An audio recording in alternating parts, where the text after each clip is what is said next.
Hallo Leute, wolltet ihr vielleicht auch mal ein Stadia Pro Game, das ihr vorher schon gekauft hattet, das aber später dann ins Pro-Lineup rutscht, eventuell separat nochmals freischalten, um damit 2 Lizenzen zu erhalten?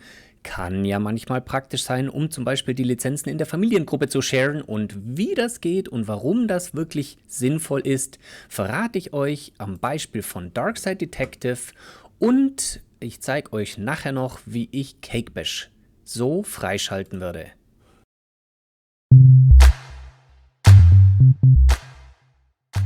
Ich möchte euch in diesem Video zeigen, wie es euch möglich ist, ein zuvor gekauftes Spiel, also ein bereits in eurem Account vorhandenes Spiel, noch dazu zusätzlich zu claimen, also freizuschalten, wie das bei mir hier zum Beispiel bei One-Hand-Clapping der Fall ist. Vorneweg gleich eine Info: Es können ja verschiedene Gründe dafür vorliegen, warum man ein schon gekauftes Spiel noch zusätzlich freischalten möchte, wenn dieses später nach dem Kauf ins Stadia Pro Abo rutscht. Aber auf jeden Fall gilt, was ich vorher auch nicht wusste, ist, dass dies eine weitere Lizenz des Spiels für den Account bedeutet. Das heißt, wenn ihr zum Beispiel Spiele in der Familiengruppe teilt, dann habt ihr üblicherweise für gekaufte oder freigeschaltete Spiele eine Lizenz zur Verfügung. Dies bedeutet auch, dass jeder Account das Spiel nur zu einem Zeitpunkt spielen kann. Also Multiplayer-Games zum Beispiel nicht gegeneinander, wenn ihr das in der Familiengruppe nur einmalig geteilt habt. Es sei denn, beide Accounts haben das Spiel geclaimt oder gekauft.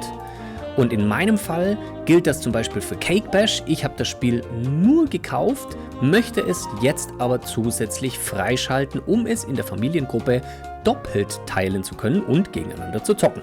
Wie man zuvor freigeschaltete Spiele andersherum zusätzlich kaufen kann, habe ich in einem anderen Video bereits erläutert. Es hat sich aber auch an der Stadia UI, also an der Oberfläche, einiges getan, sodass ich nun ein weiteres Video dazu veröffentliche, und diese Methode, die ich euch hier zeige, lässt sich auch auf den anderen Weg anwenden. Das heißt, ihr könnt auch zuvor freigeschaltete Spiele mit dieser Methode aus einem anderen Account später kaufen. So, was wollen wir jetzt haben? Wir wollen die Buttons von links, wollen wir auf der rechten Seite haben, weil ich nämlich hier 2 Stadia-Accounts habe und beide sind Pro-Mitglieder. Das ist ganz wichtig an der Stelle, sonst funktioniert das natürlich nicht. Ich kann ja nur einen Freischalte-Button kopieren aus einem Account, der auch einen Freischalten-Button hat, und ein Nicht-Stadia Pro-Account hat diesen Button nicht. So, also, was wollen wir? Wir wollen das Spiel, das ich auf der linken Seite bereits gekauft habe, zusätzlich freischalten. Und das Spiel ist als Voraussetzung auf der anderen Seite, hier wo dieser Button zu sehen ist, natürlich noch nicht freigeschalten. Das ist ganz wichtig. Ich mache es jetzt einmal etwas schneller und dann nochmal ausführlich bei Cake Bash. Und zwar, wenn ihr also gleichzeitig in der Familie zum Beispiel spielen wollt und ihr habt nur eine Lizenz zur Verfügung, dann sieht das Ganze so aus.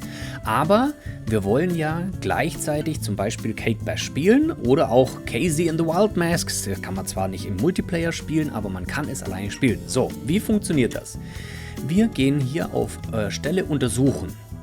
Und dann öffnet sich diese Konsole. Wenn ich also direkt auf den Button geklickt habe, Stelle untersuchen, lande ich hier und ich gehe zurück, bis ich dieses kryptische XPDR9B finde.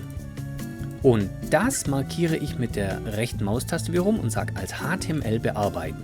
Und dann natürlich alles markieren, in die Zwischenablage kopieren. Diesen Code könnt ihr auch untereinander teilen, der verändert sich nicht mehr bei den geclaimten Spielen. Das heißt, ich mache auf der anderen Seite jetzt in meinem normalen Pro Games Account genau dasselbe. Ich untersuche die Stelle, ich springe hoch bis zu dem kryptischen PXD9RB hier. Ich sage wieder, als HTML bearbeiten, alles markieren und jetzt alles einfügen. Nicht bestätigen, sondern irgendwo ins weiße Feld klicken, dann ändert sich der Button. Und das war die Änderung. Jetzt kann ich schnell reagieren und zwar alles freischalten. Ihr werdet keine weitere Meldung bekommen.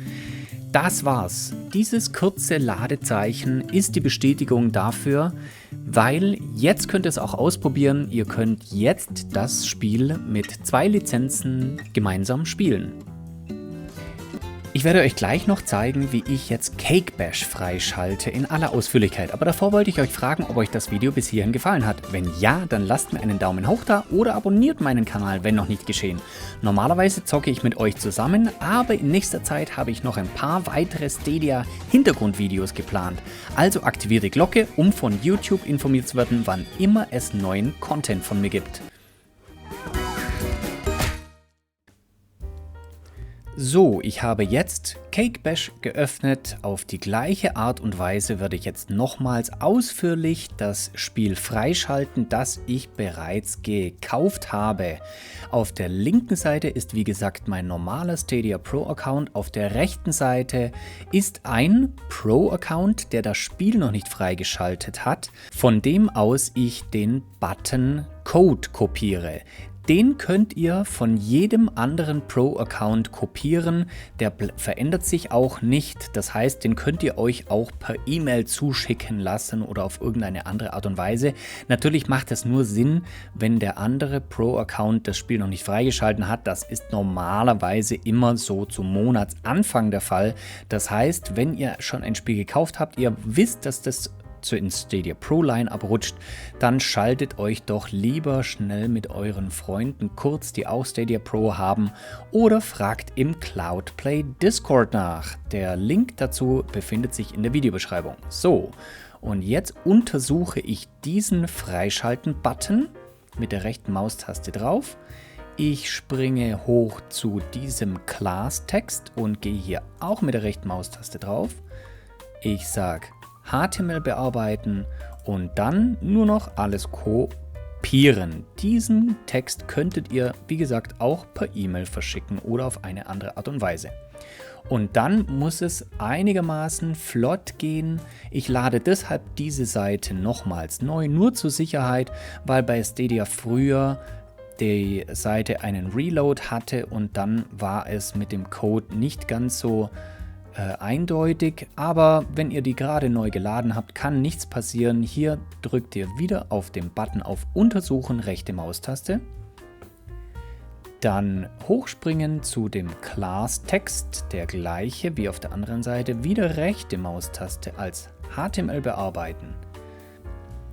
Und dann nichts anderes wie STRG A und STRG V einfügen, aber jetzt nirgends bestätigen, sondern hier irgendwo ins weiße Feld klicken. Ihr werdet jetzt gleich merken, dass sich der Spielen-Button in einen Freischalten-Button ändert und dann Claimen. Das war's. Keine weitere Bestätigung wird es geben, aber ihr habt sofort 2 Lizenzen zur Verfügung und das macht ja auch bei Cake Bash am meisten Sinn, wenn ihr nämlich zusammen oder gegeneinander spielen wollt. Und so lasst sich jetzt die gekauften Spiele, wie gesagt, durch einen weiteren Pro-Account freischalten. Es geht auch in die andere Richtung, das heißt, ihr könnt auch so aus einem anderen Account die Buttons für die Kaufoption in euren kopieren. Das heißt, habt ihr ein Spiel bereits freigeschalten, dann lassen sich auf diese Methode genauso die Spiele kaufen. Jetzt schaut doch nochmal nach, ob ihr schon den Like-Button geklickt habt und falls euch das Video jetzt gefallen hat, schreibt mir in die Kommentare, ob ihr das Spiel auf Stadia Pro schon gespielt habt oder wenn ihr Probleme beim Setup hattet, dann kann ich euch vielleicht in einem der folgenden Videos mit diesem Problem auseinandersetzen. Und für alle, die dran geblieben sind, habe ich jetzt noch eine Überraschung für euch. Das ist ein Code für 3 Monate Stadia Pro. Viel Spaß damit!